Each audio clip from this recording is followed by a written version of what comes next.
yang perlu kita tanggapi yang pertama, yaitu perlu kita sikapi bahwa sikap positif kita terhadap reshuffle ini tentu yang bertujuan untuk meningkatkan kinerja dari kabinet dan melakukan perbaikan untuk sisa pemerintahan ini. Ini saya kira yang perlu kita sikapi bersama. Tidak lain dari perombakan kabinet ini kan untuk mempunyai tujuan agar manajemen dari pemerintahan bisa jauh lebih baik dan tetap dikawal sampai dengan di akhir pemerintahan Presiden Bapak Joko Widodo tentunya. Nah, kalau kita berbicara sebelumnya tentu kita juga harus menyikapi positif juga, itu bagian daripada dinamika perombakan kabinet itu sendiri. Yang paling penting adalah yang perlu kita jaga adalah sejauh mana stabilitas kondisi perekonomian Indonesia itu saya kira yang perlu kita cermati secara makro. Begitu, Mas. Oke, baik. Kalau dari Anda, Pak Arief, mengamati secara personal begitu ya. Ini ada dua sosok, Budi Aris Setiadi dan juga Nezar Patria. Anda di sektor telco. Anda mengamatinya memang seperti apa? Atau secara profesional memang mereka berhak begitu ya mendapatkan jabatan tersebut? Atau justru ini hanya bagi-bagi kue saja?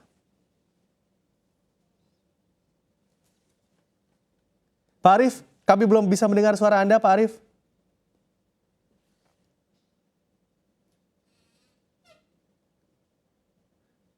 Oke, nampaknya ada gangguan suara begitu ya di sana di sambungan untuk Pak Arief. Kami ke Pak Adi lagi. Pak Adi, sebetulnya Anda melihat begitu ya terkait PR besar yang mana juga diemban oleh Menkominfo dan juga Wamenkominfo ke depan, atau apa saja kiranya yang memang menjadi PR besar harus dituntaskan di sektor telekomunikasi?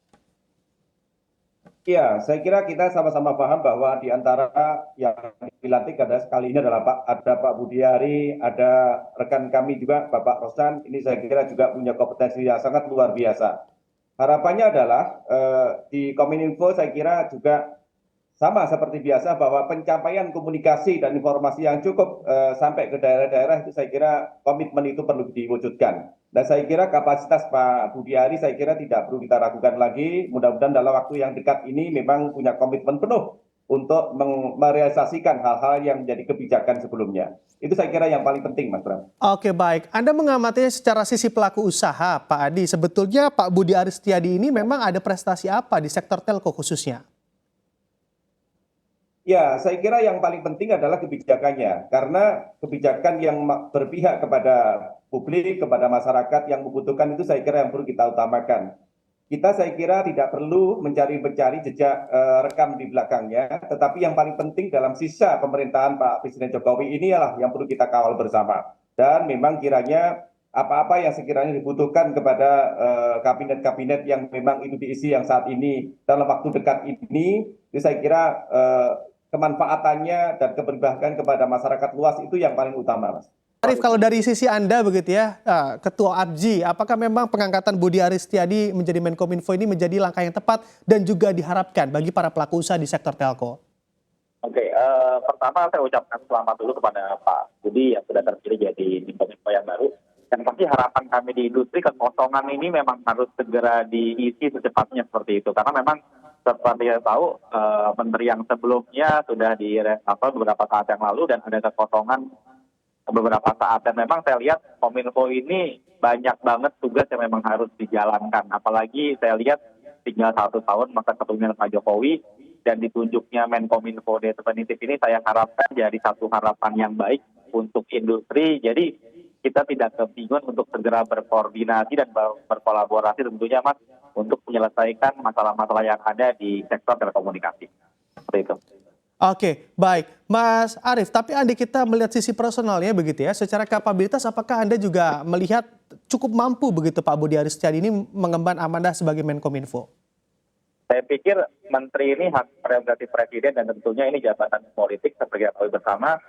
Dan saya pikir Pak Menteri juga nggak sendiri, kita sendiri dari stakeholder yang membantu dan kolaborasi tentunya untuk membantu tugas-tugas beliau di 1 tahun masa kepemimpinan ini sampai tahun 2024. Jadi kalau saya pikir saya tidak mempertanyakan dan mengkhawatirkan sosok Pak Menteri yang sekarang, tapi kita saling berkolaborasi untuk sama-sama menyelesaikan problematika yang ada. Itu aja, Pak.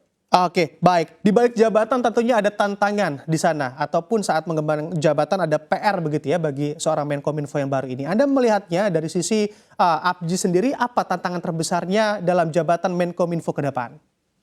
Saya pikir tentunya percepatan infrastruktur telekomunikasi itu harus segera diselesaikan. Seperti kita tahu sebelumnya beberapa program pemerintah tentunya untuk mendorong percepatan infrastruktur. Dan ini menurut saya PR terbesar Pak Menkominfo yang baru untuk segera menuntaskan PR penyelesaian infrastruktur telekomunikasi terutama di area-area yang 3T ya.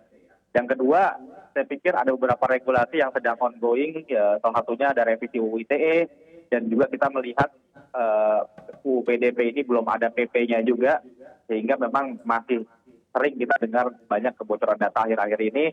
Saya harapkan ini bisa menjadi fokus Menkominfo yang baru untuk segera menyelesaikan juga PP dari UU PDP dan juga mungkin revisi UU ITE dari sisi regulasi. Di luar itu yang poin satu tadi, percepatan penyelesaian program infrastruktur ini menurut saya memang harus sesuatu yang memang menjadi prioritas beliau.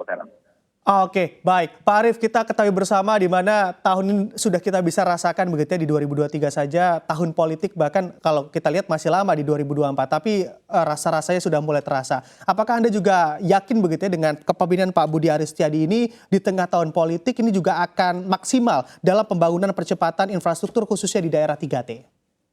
Yang pasti Menteri Kominfo ini menurut saya kementerian cukup teknis gitu ya. Program-programnya pun juga program yang mostly ada program teknis. Jadi saya harapin terpilihnya Pak Budi ini mengurangi efek politik yang ada, Mas. Saya harapkan sehingga Pak Menteri yang baru bisa fokus bekerja dan menyelesaikan tugasnya. Karena memang kalau ketika menterinya mungkin tidak pas, khawatirnya mengganggu kinerja keprofesionalisan beliau nanti ya ke depannya.